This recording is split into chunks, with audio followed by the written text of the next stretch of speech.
Saudi আরবের শিল্প খাতে কর্মরত প্রবাসী শ্রমিকদের জন্য বড় সুখবর দিয়েছে দেশটির সরকার। সম্প্রতি প্রধানমন্ত্রী ও যুবরাজ মোহাম্মদ বিন সালমানের সভাপতিত্বে অনুষ্ঠিত মন্ত্রিসভার বৈঠকে লাইসেন্সপ্রাপ্ত শিল্প প্রতিষ্ঠানে কর্মরত প্রবাসীদের ইকামা বা ওয়ার্ক পারমিট ফি মওকুফের সিদ্ধান্ত অনুমোদন করা হয়েছে।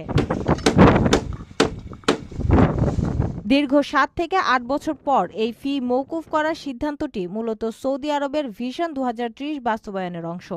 শিল্প ও খনিজ সম্পদ মন্ত্রী বান্দার আল খোরায়েফ জানান, এই পদক্ষেপের ফলে শিল্প প্রতিষ্ঠানের পরিচালন ব্যয় কমবে এবং উৎপাদনশীলতা বাড়বে। এর মাধ্যমে তেল নির্ভর অর্থনীতি থেকে বেরিয়ে এসে শিল্প ও রপ্তানি খাতে বিশ্ববাজারে প্রতিযোগিতার সক্ষমতা তৈরি করতে চায় সৌদি আরব।